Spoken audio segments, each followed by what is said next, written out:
If you're planning on doing a trip to Latin America, then this video is for you. I spent 6 months traveling in Latin America, visiting 7 different countries, which was definitely a trip of a lifetime and something I will cherish forever. Hello everyone, my name is Janika and welcome to this video. I know from personal experience that planning a trip to Latin America can feel quite daunting and you don't even know always where to even begin. So that is why I am filming this video as a bit of a guide for anyone who is planning on doing a trip there. In this video I'm gonna be covering topics like transport, safety, language, budget, packing, and also answering some miscellaneous questions that I have received from you guys. So as we have a lot to cover, let's get started. Very shortly about our trip, we spent 6 months in Latin America. We started in Buenos Aires, Argentina, and from there we made our way upwards basically, and we visited 7 countries, which were Argentina, Bolivia, Peru, Colombia, Panama, Guatemala, and Mexico. Obviously, that is not all of the Latin American countries. Keep in mind that me sharing these tips is obviously going to be centered around the experiences I had in these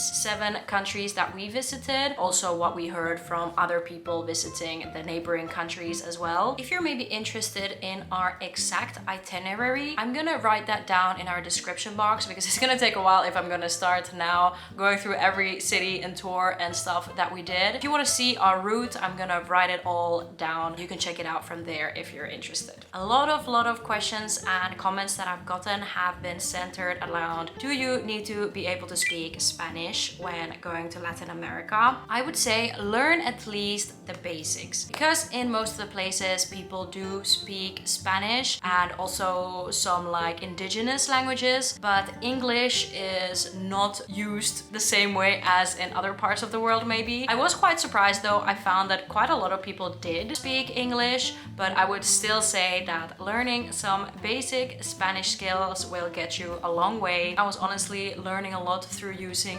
Duolingo, and I also listened to quite a lot of like Spanish music and stuff, which helped. The most important things that you should learn how to say in Spanish would be things like basic greetings, asking where things are, so asking where is the bus, where is the bathroom, being able to order in a restaurant and ask for the bill. Learning numbers is very important, I think, so that you understand when people are talking about things like prices, and of course knowing how to say thank you and please. If you know basic things like this, that would already get you quite far. You won't be able to have deep discussions about the meaning of life with the locals with these skills, but at least you will survive. Also, I would say once you're there, you're kind of forced to learn the language because you end up hearing it all the time and also using it all the time. You will be learning some once you're there. Of course, it depends very much on the length of your trip. If you only go for 1 week somewhere, you're probably not gonna learn super much. But if you're like me and spend 6 months there, you're gonna be picking up the language. And I would say Spanish is not a very difficult language, to be honest. It's quite easy to learn. Another fun idea that could be a possibility, especially if you're going on a longer trip, is to do an intensive language course once you're there. Especially if you're planning on a longer trip, then this could be a great way on how to start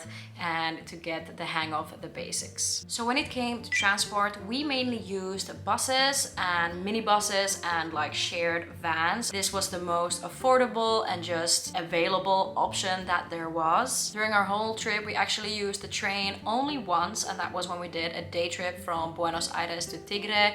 In general, trains didn't really seem to be a thing in Latin America. Don't expect to go on a bunch of train rides. And during our trip, we also flew only 2 times. Well, of course we flew when arriving from Europe and when leaving. During the trip itself, we only flew twice. We flew once from Lima to Bogota. That was because we originally wanted to go to Ecuador, but because of the current circumstances that they had ongoing when we were there, we had to skip it for now. And then we flew another time from Panama City to Guatemala. And then we also once did a 5-day-long sailing trip starting from Colombia, taking us to Panama. So we pretty much did almost the whole trip traveling along land. And I think this was a great way to travel because one, I think it was the most affordable option. 2, it was easy. I feel like it's much easier traveling with bus versus plane because you just show up at the bus station 15 minutes before, get on the bus, and that's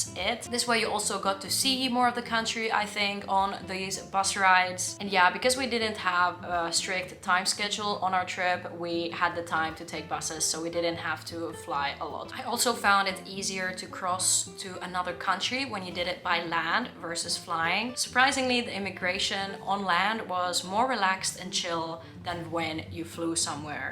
So yeah, that is also something to keep in mind. Booking bus tickets was really easy. What we often did was that we went to the bus terminal or bus station like one day before we wanted to leave to the next place and bought our tickets a little bit in advance just to make sure that we got our seats and it didn't get fully booked. Sometimes it was also possible to do it online, but this depends very much on the country. Also, there were a lot of times when we just didn't have the opportunity to visit the bus station the day before, or even there wasn't even any like information online on when the buses would go, and it always felt a bit stressful. I was always a bit like, oh no, what if there's no bus? What if we have to wait like, I don't know, 7 hours? But there was honestly not a single time when that would have actually been a problem. Pretty much every time that we went to a bus station without any ticket or timetable or any knowledge on how to get to the right place, it usually took about 5 to 10 minutes, and then we were already sitting on the right bus heading towards the right direction. The whole infrastructure around the bus and bus stations worked very well and was very smooth. Keep in mind though that these bus stations in a lot of the countries and cities in Latin America get very, very loud, because there will be like 50 people screaming the city to where they're selling buses. So if you're in Bolivia, you will hear people screaming, Potosi, Potosi, Potosi! And then you're like, that's where I am heading. So then you just go towards the people screaming these city names. Feels a bit like a chaotic atmosphere, but it surprisingly works very, very well. Also, be prepared that these bus rides can be very long. Our longest bus ride was 24 hours, and yeah, I can tell you it felt like that bus ride was never gonna end. Also, something amazing that some of the countries have, for example Argentina, Bolivia and Peru at least, is that when you book the bus you can choose what kind of seat you want. So there's something called a semi-cama seat and a cama seat. A semi-cama seat is just a basic bus seat, nothing special. A cama seat, on the other hand, is a bit more expensive, but it is worth it, let me tell you guys. You get these really like fat, big seats. Usually you can like recline them all the way. You have a little TV screen, you have super much leg room and room for your stuff. The seats are big enough that you can like sleep on your side, and I usually like to sit with my legs crossed. And in those bus seats that is possible. Sometimes there's even complimentary drinks included when you choose one of these cama seat buses. A lot of people, including us, prefer taking these bus rides during the nighttime instead of the daytime, because then you don't have to spend money on accommodation for that night. And especially if you get one of those cama seat buses, you'll be sleeping without any issues. At least I was very comfortable on those buses. I also found bus rides a very safe way to travel. Only twice did we have a bit of a bad, sketchy experiences with these night bus rides. Once was in Colombia when we had an absolutely crazy driver who drove so fast that I flew out of the toilet. Yes, that happened. So what happened, I was in the toilet, I had already finished my business, and I was standing up trying to put my pants back on when this bus driver, who was driving like, I don't know, 1,000,000 kilometers an hour, took a very sharp turn, very fast, and I flew towards the locked door, and I flew so hard against the door that the door actually opened and I flew out from the toilet. Luckily I had already gotten my pants on by then, but that was a bit of a crazy experience. And then once in Mexico we had a bit of a weird experience where we took the bus from Palenque to Puerto Escondido. I kid you not, every single hour when we were trying to sleep, the bus stopped and the army came inside of the bus and checked everyone. They wanted to see passports, and for some people they checked the bags and stuff like that. There was one stop where there was this Asian tourist, and the army told this Asian guy to get off the bus. I don't know why exactly. They were gonna check his luggage, I think. That was the reason they stopped him. And I thought the bus was gonna wait for him to, you know, they check his luggage, everything's hopefully fine, and then they bring him back in. No, the bus just left. In the middle of the night, in the middle of the nowhere. I have no idea how it ended up for that tourist. I hope nothing bad happened to him and that he was able to get somewhere safely. But yeah, that was a bit of a weird experience, and also a bit annoying because it was impossible to sleep because we were constantly woken up by the army. But other than those 2 times, no issues. That takes us to our next topic, which is safety. Is it safe to travel in Latin America? Honestly, my short answer to this is yes. I feel like the media portrays a bit of a negative picture. Of course, everything we see on the news is always like the worst of the worst. I felt very safe throughout the whole time. There was only once when someone tried to pickpocket me in Bogota, but I noticed it in time, so they failed with that. What I would say for anyone traveling in general to almost any place is just to be kind of smart. Don't, you know, maybe wear super expensive clothing and jewelry. You know, be careful with your phone. This is also the case in a lot of European cities as well. What could be a good bag to use, for example, is a sling bag, because that one you can keep in the front of you, so then you can always see it. Don't go walking out in the dark by yourself on some sketchy alley wearing your most expensive clothes. And yeah, of course things can always happen, but that's the case anywhere in the world, to be honest. Hello, editing Jannika here. I just wanted to pop in and add 2 more things to what I already said. 1, stupid decisions can have bad consequences. When we were traveling, we met this Dutch guy and he told us that he had actually gotten robbed and drugged during his trip there. And first I was kind of shocked and I was like, wow, how did that happen? But then he told us that he was using illegal substances, he was paying for women, he had been hanging out with some sketchy people that he didn't know when this happened.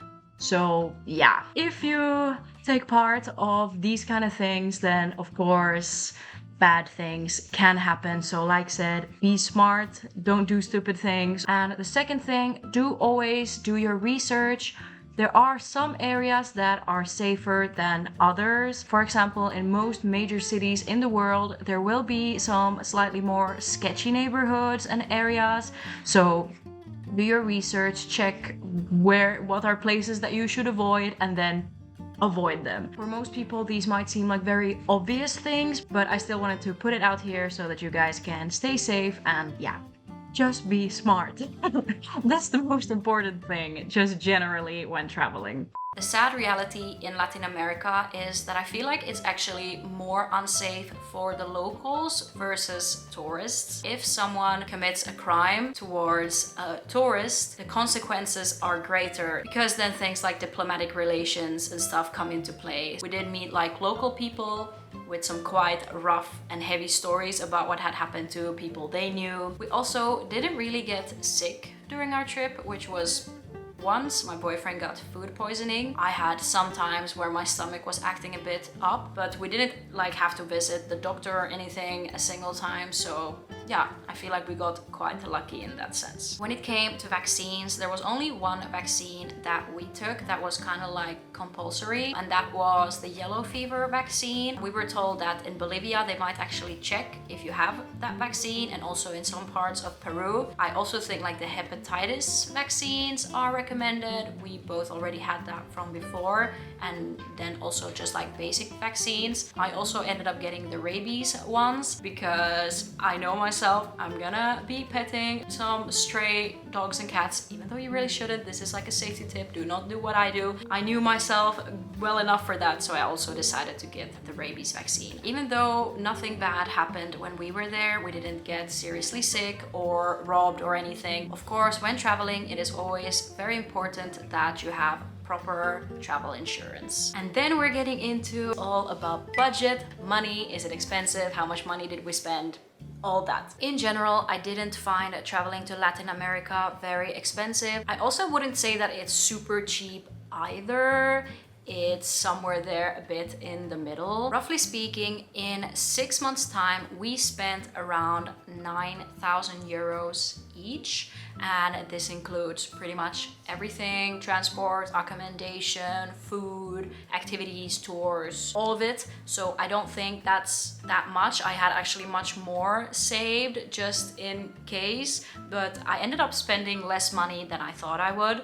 Of course, I did also budget semi-heavily. Like, we did do things that were more pricey, but we also tried to find ways on how to save money during our trip. Our rough daily budget was around 30 to 50 euros. I did a similar trip to Southeast Asia back in 2019. It was also a backpacking trip, and Southeast Asia is definitely cheaper. During that trip, I spent around 6,000 euros in 6 months, so a bit less, but still, I think 9k for 6 months is not too bad. It very much depends also on which countries you go to. We deliberately skipped on the 2 most expensive countries, which are Chile and Costa Rica.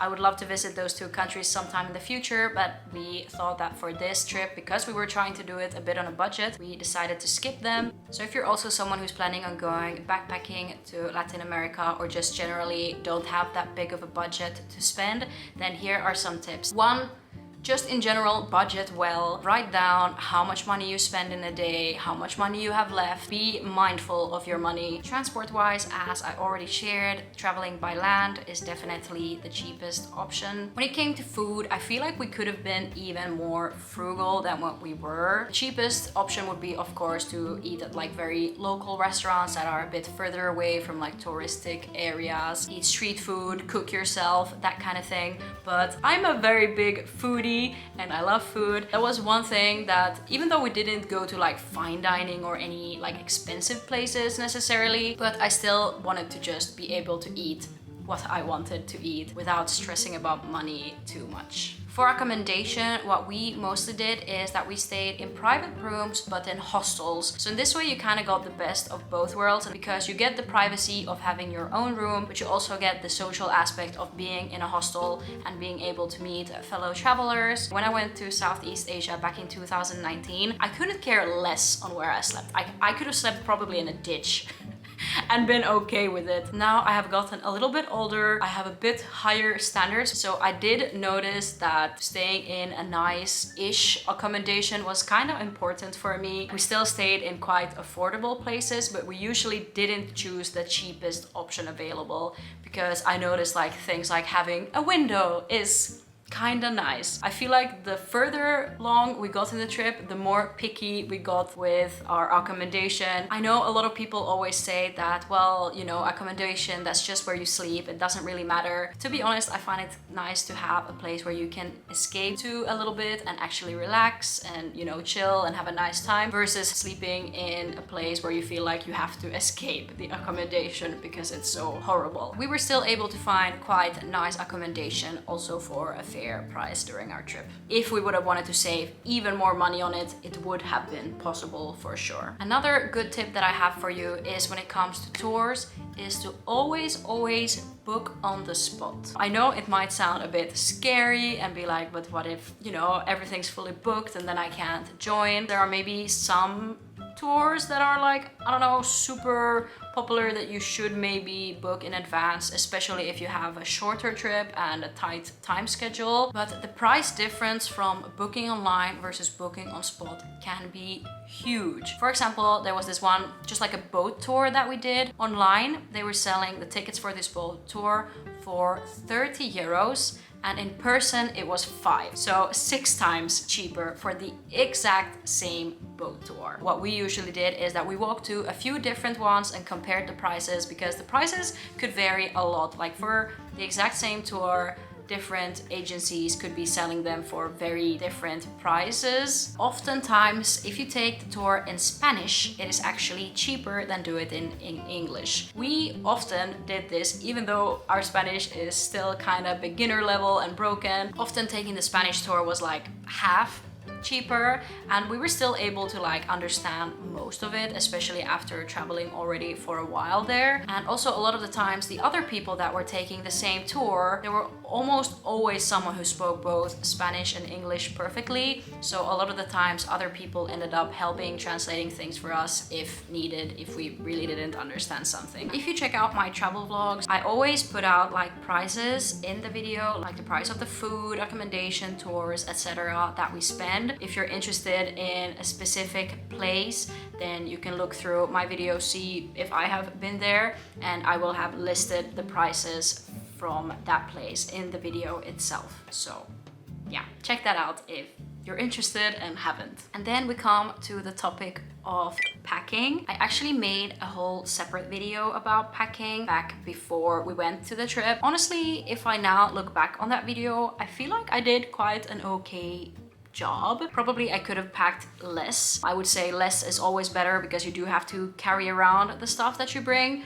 But from the things that I brought with me, I did use pretty much almost all of it. You can also go much more extreme and minimalist with your packing. It is definitely possible. And actually, my boyfriend is the perfect example of this. He traveled the whole 6 months with a 31-liter backpack. That is a very, very small backpack for a long trip like that. And wait, actually, I think I have the backpack in the room next to me, so a moment, I'm gonna go and get it. Okay, I am back. My boyfriend, okay, he's a bit crazy, but he traveled for 6 months with only this.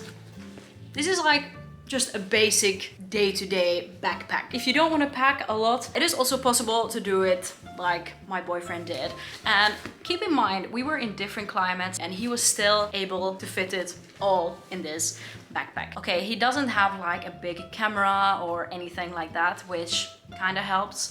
That is not the case for me. Maybe he should make a video about how to pack. I'm sure people would be interested on how that's even possible. Lastly, I'm gonna answer some a bit more like random questions that you guys have sent in. I've written them down on my phone. First question, and probably the question like family and friends have also asked me the most, is which country was your favorite? This is a very difficult question because all of the countries were quite different from each other and I really loved them all.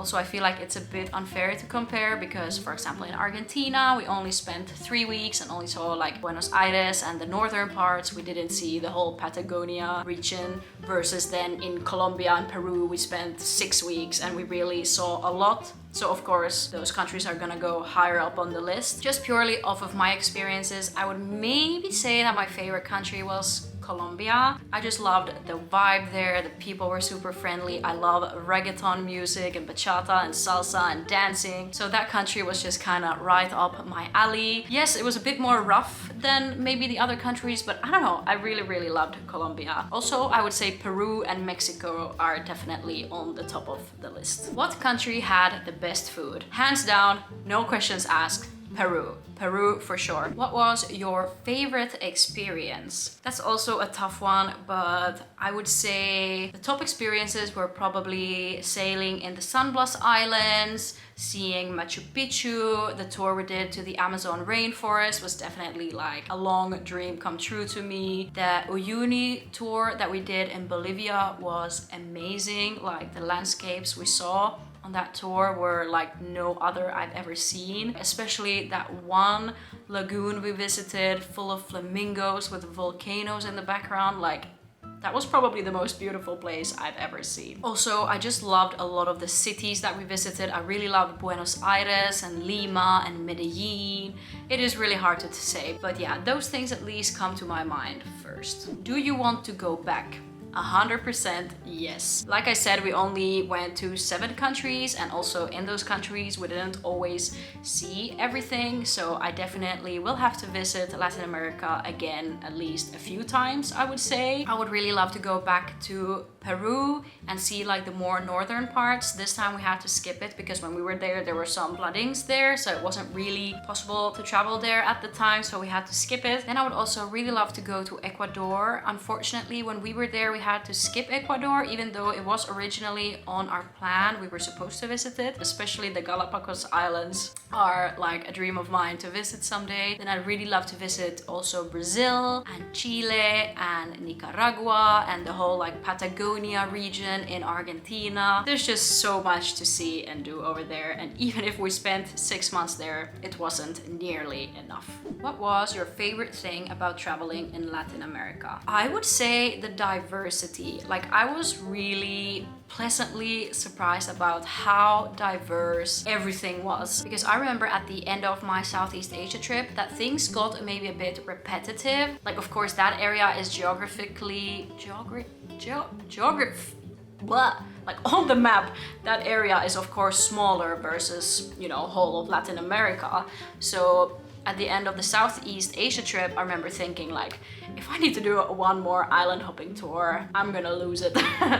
But no, this was not the case at all during this trip in Latin America, because we really got to see it all. During our trip, we went to big cities, small towns, we saw jungles, deserts, salt flats, amazing paradise beaches and islands, volcanoes, mountainous regions, really high altitude places, low altitude places. Also, we did all kinds of activities and none of them were very similar to each other. Like, I went scuba diving in Panama, paragliding in Colombia, we did a chocolate making workshop in Peru. In Bolivia, I did a silver mining tour, which was terrifying. Throughout the trip, like the landscapes, the activities, like everything kept changing and it never got boring or repetitive or anything. There was always like something new and exciting, so I really loved that about it. But yeah, that's pretty much it. I tried to cover the most important things and things I wish I would have maybe known before going. Of course, this is a topic that